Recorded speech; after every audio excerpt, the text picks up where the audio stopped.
Hey guys, welcome back. Guess I'm gonna do some painting.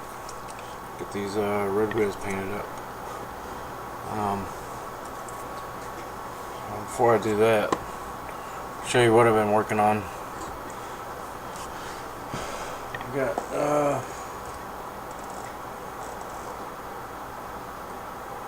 the turret painted. Did another coat.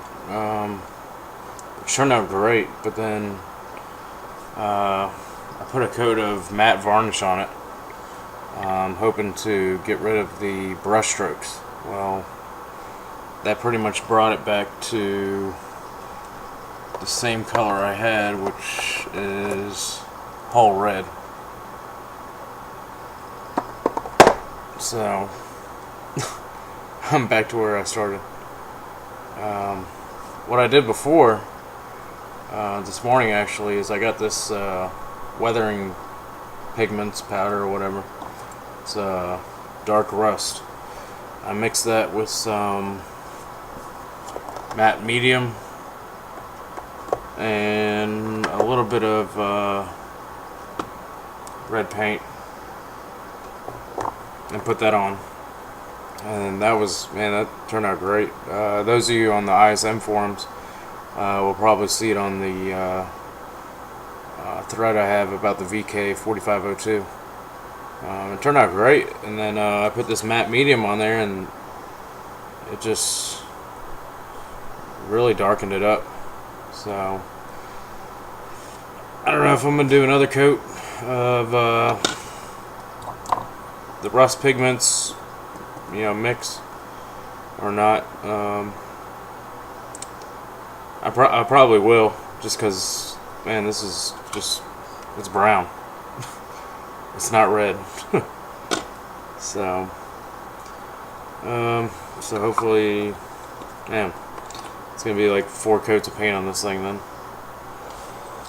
So enough about that thing. Kind of irritated about that. Did some weathering on this. See if I can get this in there.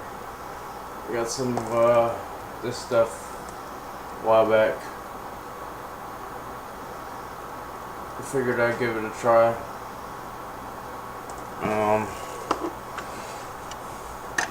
I don't know, really I think it's a little too thick for what I'm trying to use it for. You wanted to, I did a gloss coat over the paint, Future, and you want it to seep in,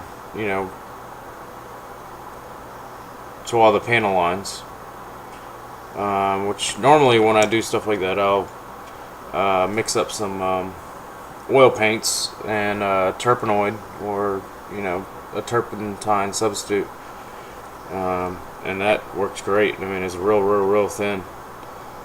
This seems to be a little bit thicker, so it kind of just goes everywhere. I mean, it does go into the panel lines and everything, but it goes everywhere as well. But I think it turned out alright. I managed to knock the little antenna mast off again for like the 3rd or 4th time. So I'll glue that back on. I think it turned out alright.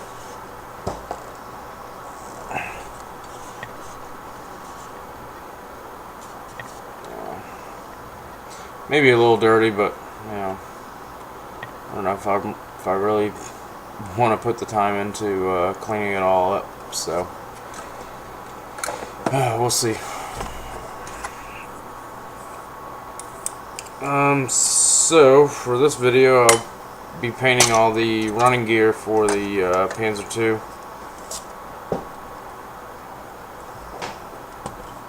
And I'll be using the German red brown, which really is almost the same color as whole red, which is the Vallejo model color Panzer series. This is a little bit different formula, but color wise they're pretty much identical.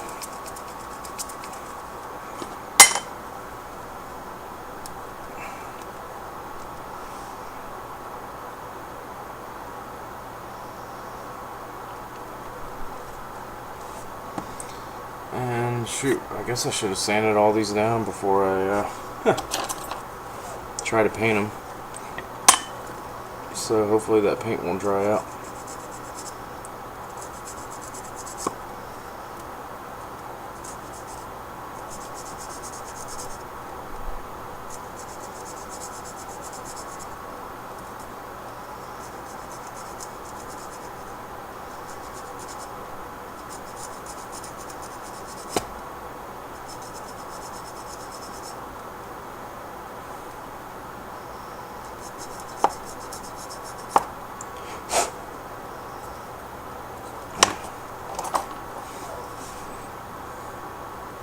So yeah, those of you with YouTube channels, which most of the people I subscribe to, you know, post videos.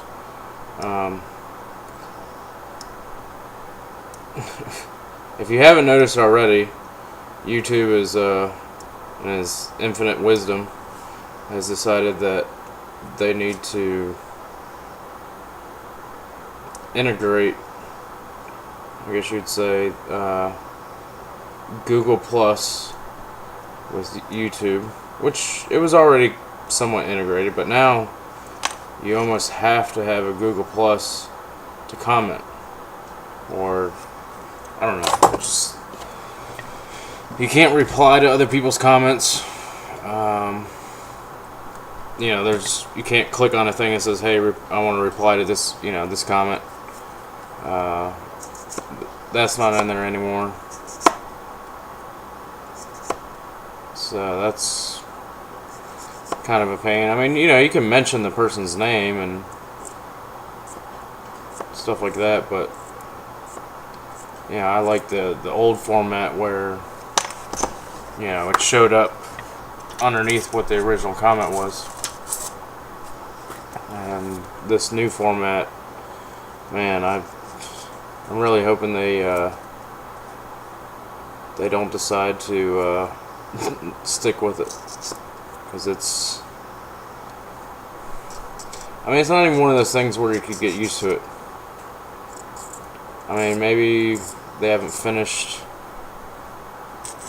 you know, the modifications that they're going to be doing, and eventually there will be a you know, reply tab or whatever, because man, without that, it's just, I think it's really going to make a lot of people, well, like Cohen, he said, you know, if they don't change that, he's not going to make videos anymore. And while, you know, in regards to, you know, big YouTube channels, I mean, he's not a huge channel, but I mean, there's a lot of people that subscribe to him that would really be upset if he started, well, you know, really miss him if he started, stop making videos because of some stupid update. I mean, you know, I don't mind having the option to, you know, do the whole Google Plus thing on my YouTube page, but, you know, make it optional. Don't make it mandatory. So, I guess that's one of the downsides of YouTube being owned by Google, or vice versa. You know, they're both going to support each other as far as their, you know, YouTube's going to support Google, and Google's going to support, or YouTube's going to support Google, and Google's going to support YouTube as far as their new things are concerned.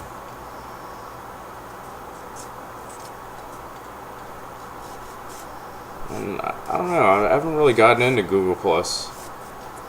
I mean, I do Facebook and stuff like that, and I don't really even use Facebook all that much. I just don't see what makes Google Plus, you know, worth the trouble.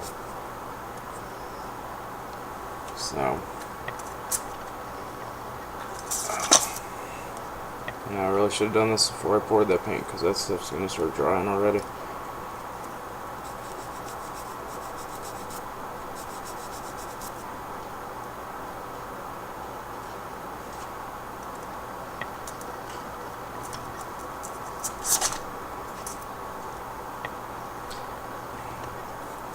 So yeah, not really liking the new YouTube update. It seems like most of the updates haven't really been improvements. At least for me. I mean, maybe if you got a huge giant channel or something like that, 500,000 subscribers and something like that, you do YouTube as your main source of income. Maybe it's better for those people, but man, people like me, nah, I could do without it. I mean, like I said earlier, make it an option. So, I'm hoping to get this, I mean, the construction's pretty much done on this Panzer II for the Holy Toledo. It's a Panzer II group build. And looking at, I forgot who it was.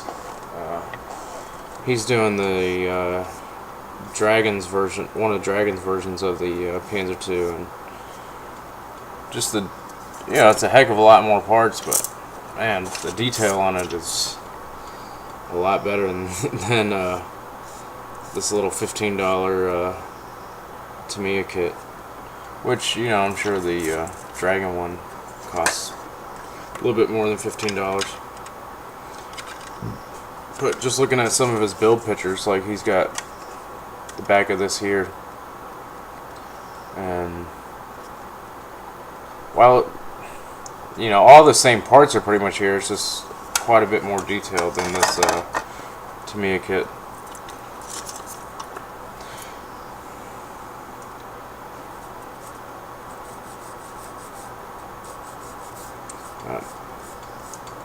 I mean, the Dragon kits are really nice. I like them. But for, I mean, sometimes you just want something quick and easy.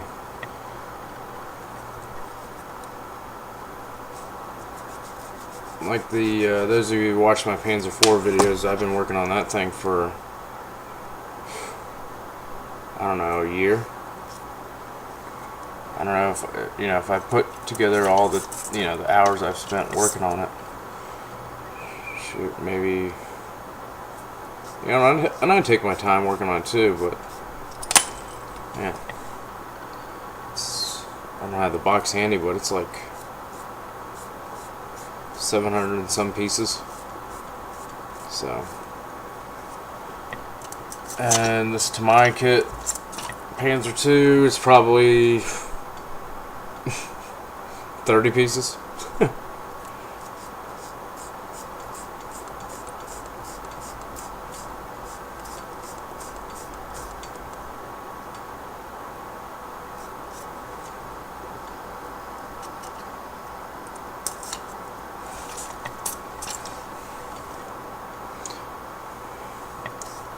Yeah, I don't know what model I build next. I mean, or buy next. I know the next one I'll build next would be the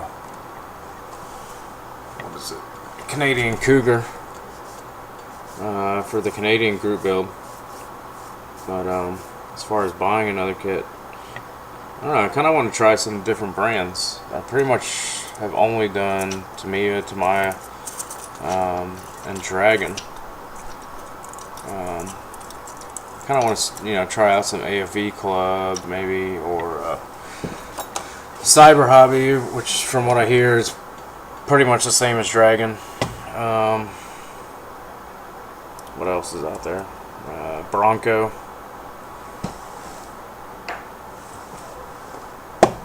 Yeah, just try something different. I might even want to do, not a tank, but maybe some resin figures. I haven't worked with resin before, so, well, can't say that. I got some resin ammo boxes here and sandbags, but there wasn't really any, there's no construction to them. It's all one piece, so I'd like to do some more figures. So, let's see, what brush am I going to use with these?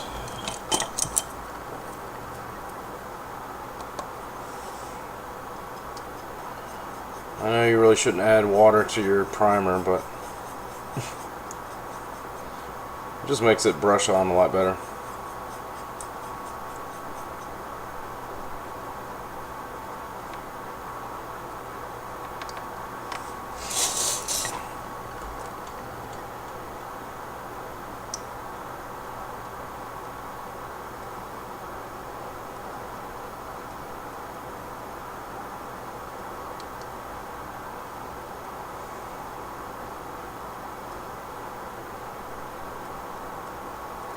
And this doesn't have to be, you know, like you can see here, you can still see, you know, the color behind it, and that's not really going to matter to me. I haven't 100% decided on the camo pattern for this, or the color I'm going to paint it. I've been trying to find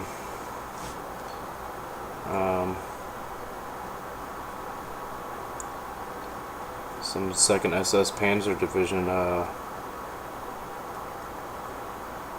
camouflage patterns for the Panzer II.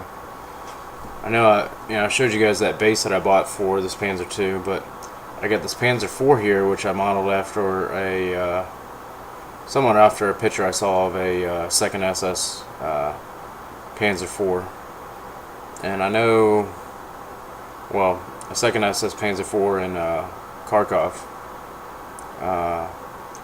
and I know that the Panzer II was used in that same battle, so I might actually do, I don't know if I'll do it for the group build or not. Probably not. I don't know. I was thinking about doing a diorama with both of them in it. But the more I think about it, the more I think, well, maybe I probably won't do that.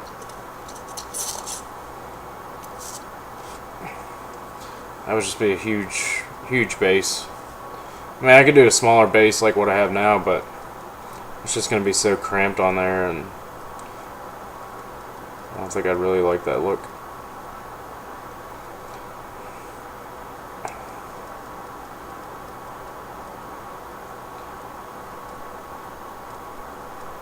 Might actually do, I seen a picture of like a green camouflage. Almost looks really modern.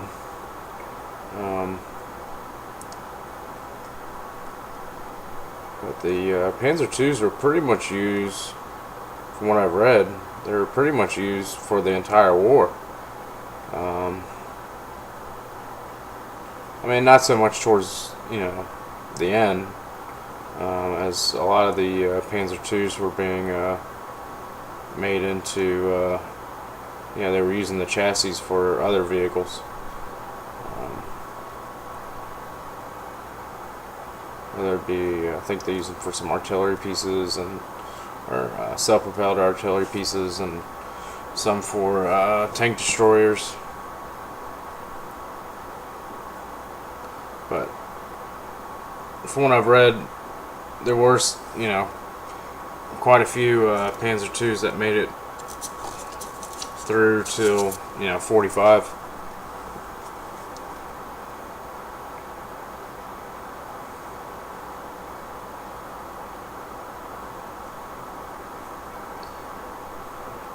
Man, these polycaps really make painting these a little bit more difficult because they're spinning around.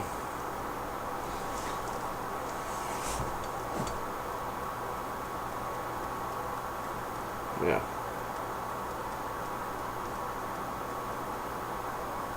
Just want to get a, you know, halfway decent primer coat on here, so that way whatever color I decide to paint these, you know, the paint will stick a heck of a lot better than to this really polished plastic that Maya uses.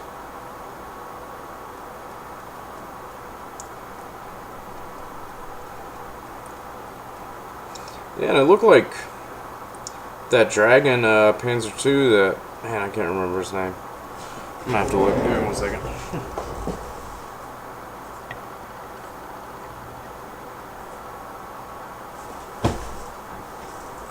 General Grog, this building.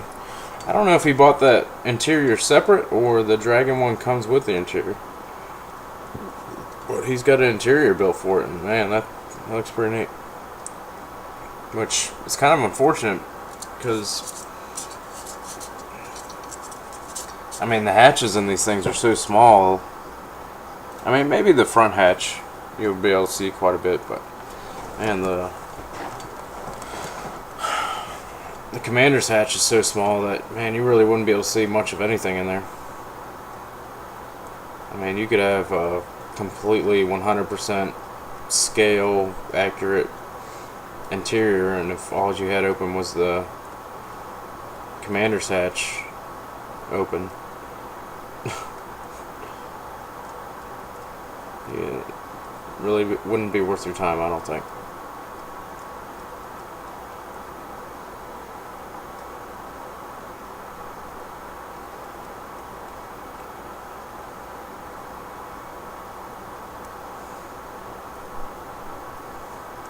And I'd like to get more into doing the photo etch parts and, you know, resin, like stowage and things like that.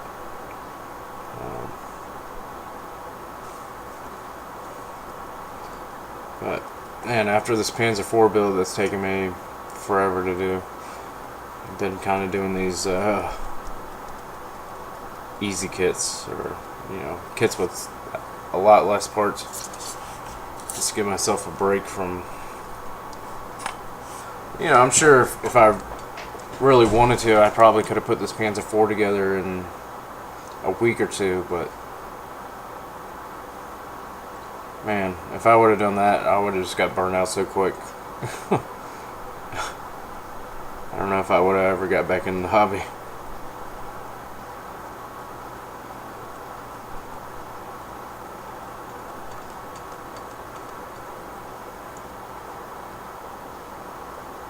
It's like these guys with these 16 scale, or, you know, giant scale Tigers. I mean, the bigger the scale you go, the more you notice the fine details. You know, on a 72 scale, like the weld seams and things like that, you know, unless you really look at it, you're not going to notice if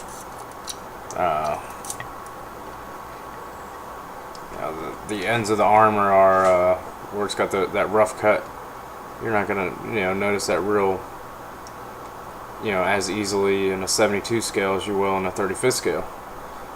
Well, I'm sure in a larger scale, like 25th scale or 16th scale, man, all those little details really count.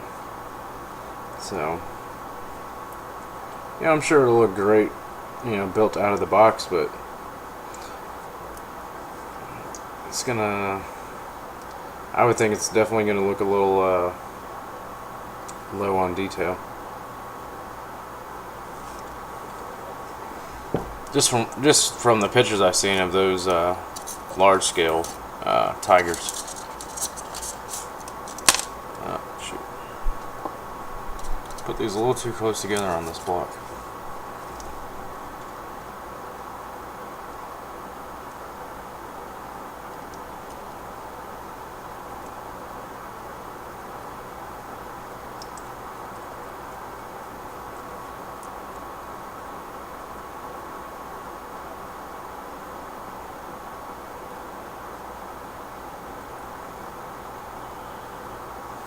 So I'm looking forward to this Honor Our Heroes Canadian build. Yeah, I'll be the first to say I don't really know a heck of a lot about Canadian history or their roles in conflicts around the world. I have been to Canada many years ago. I went to Niagara Falls, which is just over, you know, the U.S.-Canadian border. And I don't really remember a whole lot other than Niagara Falls sounded like, I don't know, you ever turn to a channel and it's just static? Well, turn that up as loud as you can, and that's pretty much what Niagara Falls sounded like to me. I mean, it was cool. It was just, man, that's what it sounds like. Just static, really, really loud. But yeah, I mean, kind of excited to do this build. I'm doing the Cougar, which, yeah, I kind of wanted something without tracks to build, and I didn't want to build a plane. So this is a like 8-wheeled armed personnel carrier. But from what I read, was really only a training vehicle. I mean, as far as what Canada used it for.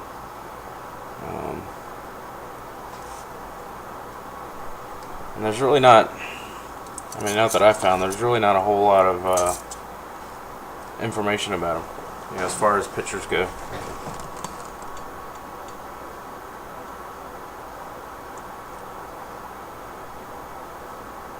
They didn't really have a lot of camo options like your World War II vehicles. Some of these were NATO white, some of them were solid, you know, NATO green color. Well, I don't think it was NATO green, but it's just a solid green color. And some of them were, I believe, what is it, a two-tone camo.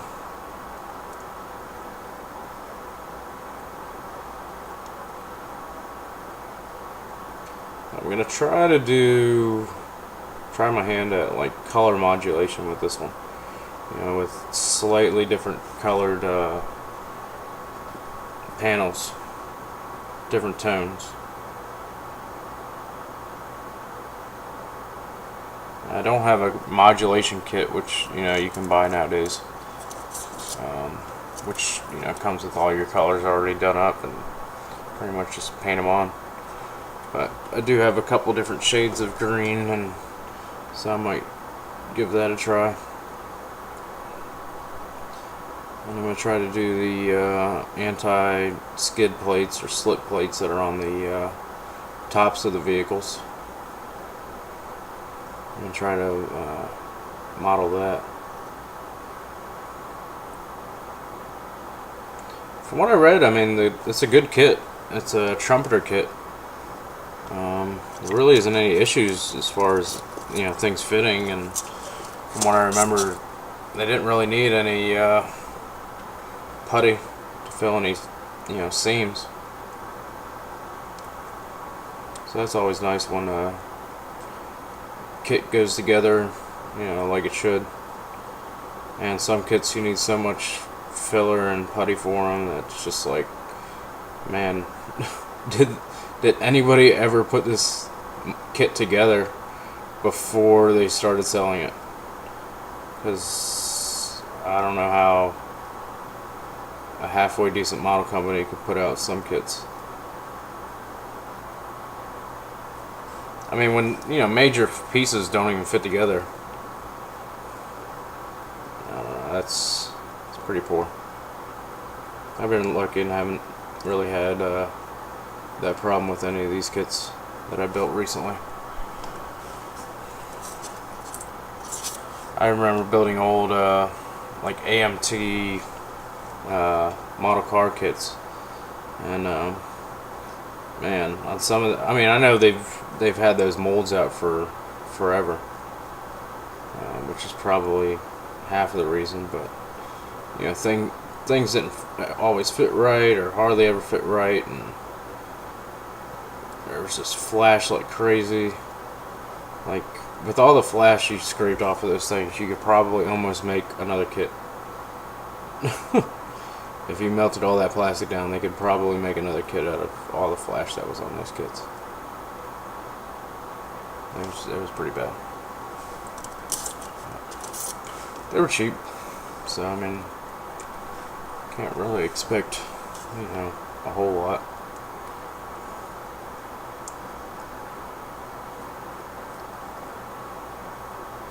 But it seems like the cheaper kits, well, at least when it comes to like the vehicles I used to do, I built quite a few AMT kits, some Revell monogram kits, and then more recently some Tamiya kits. And Tamiya is by far, out of those, you know, couple brands, Tamiya is by far, yeah, the better brand as far as model vehicles go. You know, almost no flash, if any. You know, things fit just right. More detail.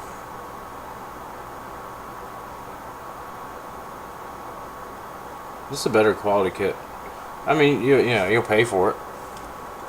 Because I think, shoot, the last Tamiya kit I built, I think I paid, I don't know, $35 for. Where your standard AMT model kit might be $12 to $15, and a Revell monogram kit might be $20. So, but you almost rather spend the money for a better kit. I mean, like this Panzer II, they're cheap, $15 or so. I mean, there's no real issues with it. There's just not a lot of detail. You know, if I wanted something more detailed, I would have bought, you know, a Dragon or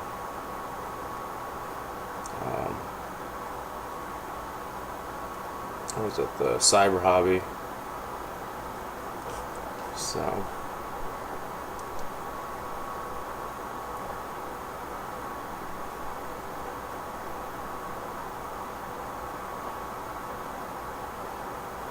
just out of the box, you're gonna get a better looking kit for the most part for the money you spend. So this is all done pretty much. I guess I could start priming this. I mean, I got some paint left over. Add a little water to it, starting to dry up on me.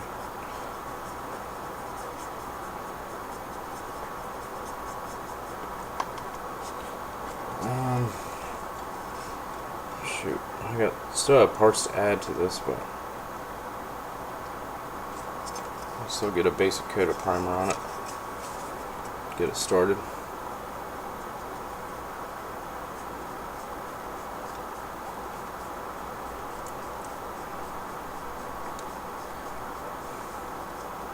And for the spare road wheel, I was thinking about, I got some empty photo etch frets, or sprues, whatever you want to call them.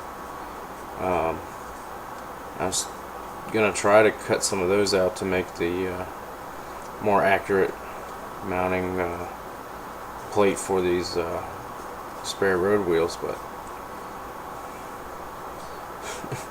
the more I look at the pictures of the actual brackets that they use, the more I'm thinking I might just fill these in and just say, yep, no spare tire for this guy, because I already cut the factory molded on brackets off just because they were, in my opinion, pretty bad. Just really real thick. I mean, I guess I could have tried to thin them down, but it just looked like way more work than it was worth. And you know, we got until the end of December to finish this build, I believe, so I mean, I guess I could order the photo etch set, but really looking at the photo etch set, I mean, you get the fenders, but it doesn't actually replace the fenders, it just goes on top of the existing fenders. So, and really the quality that's already on top of the, you know, the molded in quality of the, or texture of the existing fenders really isn't that bad. So, I don't know why you would replace that, but I'm trying to get this damn turd off. Oh, I'm gonna just break the hatch here. Oh. No wonder I can't get the hatch off. There we go.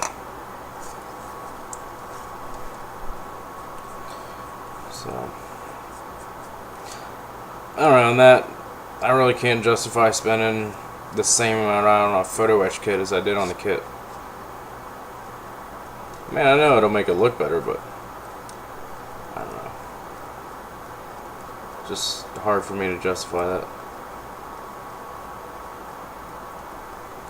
And I'm not exactly rolling in the money right now, so I've already spent quite a bit on modeling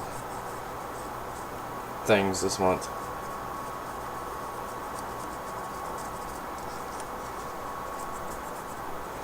And I gotta go back in and try to fix this antenna and try to use the existing one and just modify it so that way the antenna is extended versus the one that's in there now, which is, you know, it's all molded as one piece and it's laying down in the I guess we would call it an antenna guard.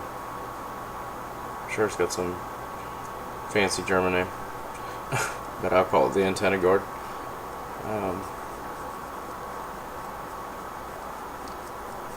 So yeah, that was kind of a bummer. You know, they tell you, okay, well, on this version, the antenna is this tall, and on this other version, the antenna is a little bit taller. I was like, oh, that's nice. So I go cut the antenna off the sprue, and it's all one piece laying down in the antenna guard. I'm like, well, why even bother telling me the difference in the lengths of antennas if you're going to mold it all as one piece? Seemed kind of pointless to me.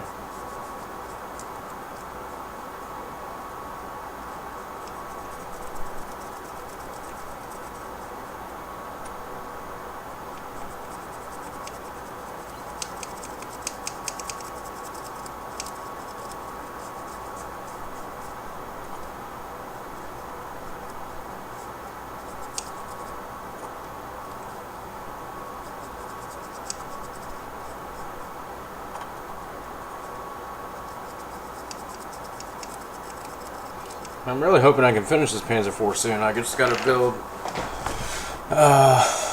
one more of these return rollers and then weather the turret. And I kind of want to build a base or diorama for it. So that's pretty much all that's left to do on it. So I don't know. It's been taking a break from it, I guess. I mean, it looks good the way it is. I mean, just the one side's not finished. You know, the tracks still need to be glued together and weathered on that side. And I'm almost out of paint here.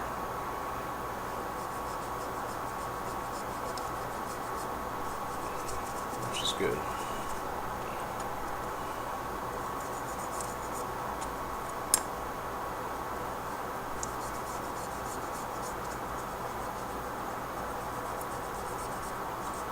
Yeah, I'll be excited to get another airbrush here.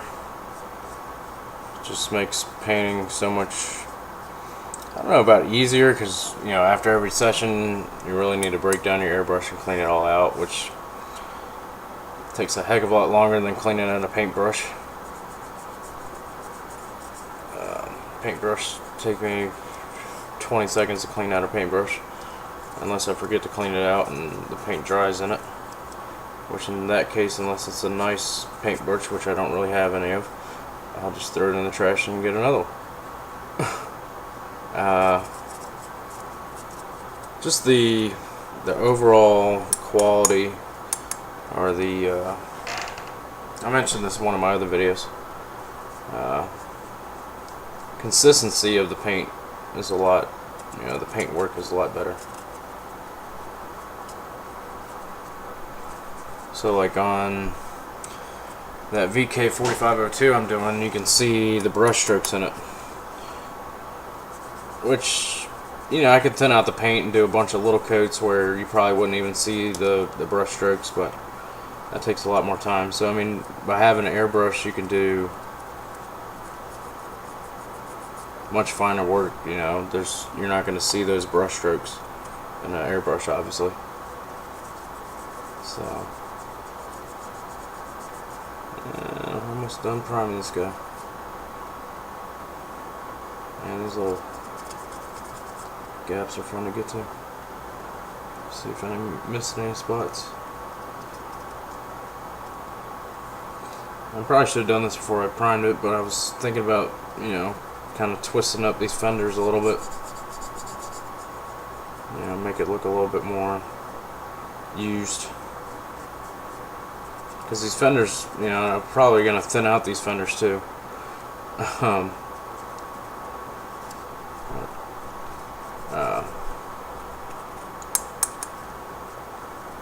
These fenders being real thin, anytime, you know, something came in contact with them, they bent. You know, anything halfway rigid, whether it be a tree or a vehicle or a building. So,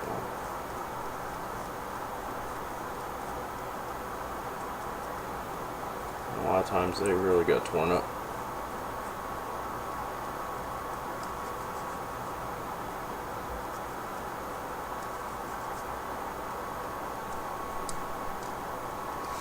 And since you can kind of see through these grates, I'll paint back up underneath here.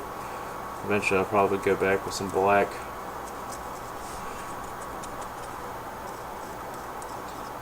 And it's pretty much out of paint now.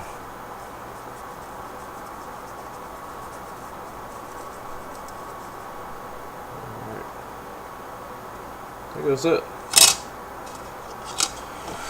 Alright, well, let me clean off this brush kinda, and those of you wondering what this is, I'm sure anybody that's been in this hobby for a while, this is a Citadel water cup or water pot, which is nice.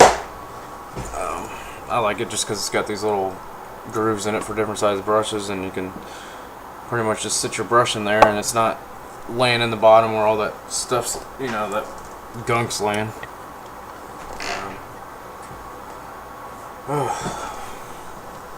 Oh, here are the tracks for that VK4502. I do, at least on these and most of the tracks I've done recently, I do a mix of gunmetal gray and black. Just give it, you know, slight metallic. So, alright guys, well thanks for watching. I'm sure this video is going on real long, so we'll talk to you next time.